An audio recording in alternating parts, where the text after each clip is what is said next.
eliminate the word try from your vocabulary. Try and trying. Stop trying to do things. Well, what I'm trying to do is this. Stop trying to do it and just do it. That's a hard one. It's like, what if you turn try into profanity? Like, it's like, I can't say that word. Well, what I'm trying to do is stop trying to do it and just do it. What if you just become a doer instead of a trier? How would that change your life? Like I would be texting Eli like on Instagram, DMing him, like, yeah, I'm gonna be on your podcast. He probably didn't get a chance to see it because he's just busy. But like every once in a while, I would text him, I'm gonna be on your podcast. I would see somebody, come on a podcast and it would give me inspiration. And I'll never miss the episode. I watch every single episode. I add everybody on there, all their social media platforms, because you can learn from everybody. But yeah, I would reach out to him every once in a while. Like, I'm gonna be on your podcast. Yep. That's dope. Because I was telling them earlier, God wouldn't give you that desire, that vision, right? That belief that you said even before you on the podcast. Like, Eli, I'm gonna be on your podcast. Like, you gonna see me face to face. And I still got those messages today. And same thing, Nathan, told me the same thing. And y'all made it happen. So it starts off with that belief, but he wouldn't give you that desire. He wouldn't give you that vision if you did not have that ability to make it happen. And I'm like proud of both of y'all for like actually not only, taking that leap of faith, but taking that action, making it happen. $17K, $40,000 in a month. Where else can you make $17,000, $40,000 in a month, y'all? Remember, our surroundings often shape our actions. Make yours a breeding ground for success. And not forget the power of routine. A solid, well-structured routine can be a fortress against the onslaught of procrastination and laziness. When you have a routine, you don't need to waste energy deciding what to do next. It's already laid out for you. This frees up mental space for creativity, for productivity. I'm calling for 2 hours a day right now, Monday through Friday. And it's like, what makes you think that's going to be enough? Like, yeah. You can make a whatever income out of it, but it's like, it's not going to be doing it for 3 months and calling 1 to 2 hours a day. Like, that's not going to get it done. Because at that point, you're not treating it as a real job. Like, if this is people that are truly trying to make it their, their job, you can't treat it. You would call all day. Oh yeah. You were playing Madden at the same time. For sure. But I'd call 6 hours a day regular. Like off the bat, 4 days a week. Off the bat. And so it's like, you're still doing it. You have to, I don't cold call nearly as much now. Yeah. I'm doing all of our inbound PPC now. Nice. Taking that action, making it happen. $17K, $40,000 in a month. Where else can you make $17,000, $40,000 in a month, y'all? I don't know much things with having little to no money. Yeah. Like, you doing this $0 out of pocket.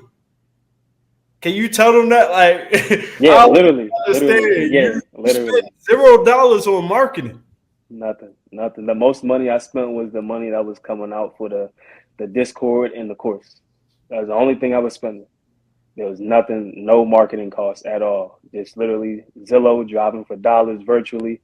I zoom in on the maps and I find those lots in between houses and I just copy and paste those, look up the owners, put them in True People search, skip trace them, and I call them. I call every number possible, fan relatives, anybody that's attached to it. It's a long process. You don't reach as many people, but eventually, as you guys can see my testimony, I eventually got those 2 people, you know what I'm saying? The 2 people out of the countless calls that I made. Yeah, but you only need 2 people to agree, bro. And 1 for 10,000, 1 for 7.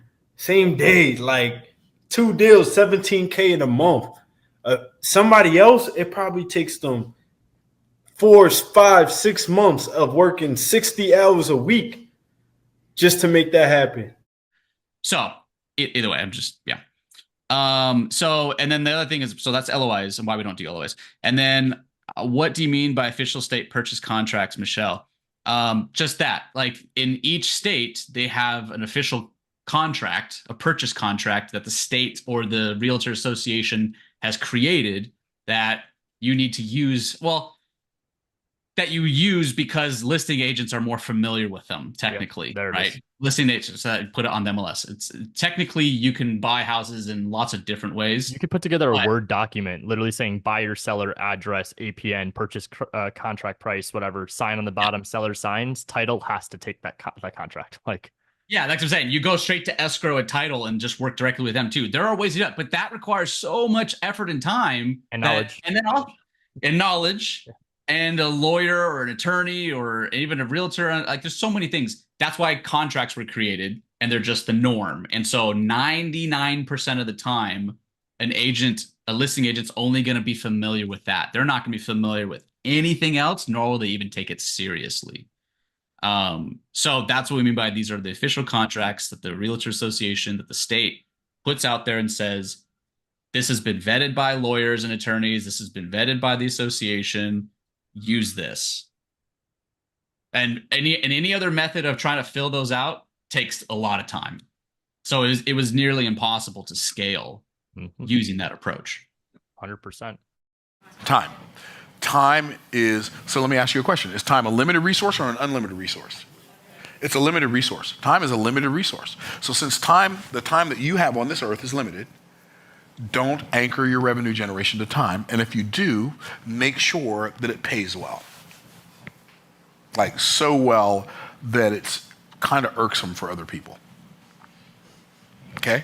So disconnect your revenue generation from time. Why? Because time is a limited resource. As long as your revenue generation is anchored to time, the amount of money you make will always be limited. Why? Because time is something you have in limited quantity. So you are making it so you can't make more money because you're selling your time by the hour. But right now, the key with income is tax, tithe, table, and take. Every dollar you make, pay your taxes. Don't play any games with the IRS. Guys, I can't tell you how many clients, friends, peers, Brent knows them too. They'll call up, oh my goodness, I owe 300, 800, 600,000, 1.2 million. As soon as you get every single time that the company earns money, the wholesaling business earns money, whatever it is. Yep. Take tax, pay your taxes, tithe your 10%. I have no problem telling everybody to tithe. It's the only piece of advice that I have that is 100% works. So tithe your 10% to God. The money doesn't belong to you. The beginning of financial freedom, is understanding that money does not belong to you. We are only stewards of money, and the better stewards we are, the more we'll be put in charge of. So tax, tithe, table, which means save. That's the 50, 20, 25, 5, right? 50% real estate, 20% cash, 20% stock, S&P 500, 5% gold, 5% Bitcoin, or whatever you like. And then live off the rest. If you can just do that, then a simple question like, hey, how much should my net worth be to buy a $50,000 car? That's the right question. How much should my net worth be? Not my cash flow. Poor people look at cash flow. Poor people make decisions on month to month on cash flow. Net worth is because all of a sudden, if your net worth is only $100,000 or $200,000, you're going to put 50% or 25% of your net worth into a $50,000 car that's going to rust and waste away in the driveway. You don't build up your credit to buy a car. No. $50,000 car. Here's what I'm going to tell you. It's going to stink, right? It's going to be about 3 to 5% of your net worth every 3 to 5 years. That's it. That's it. We use our minds differently. So I'm going to tell you a couple of things that poor people do with their minds that you don't want to do ever. Number one, do not focus on distraction. It is the kiss of death to financial freedom. Distractions are the kiss of death to financial freedom. They're the kiss of death to wealth creation. You say, Myron, what's a distraction? Anything that you focus on that does not move the needle in your favor financially is a distraction.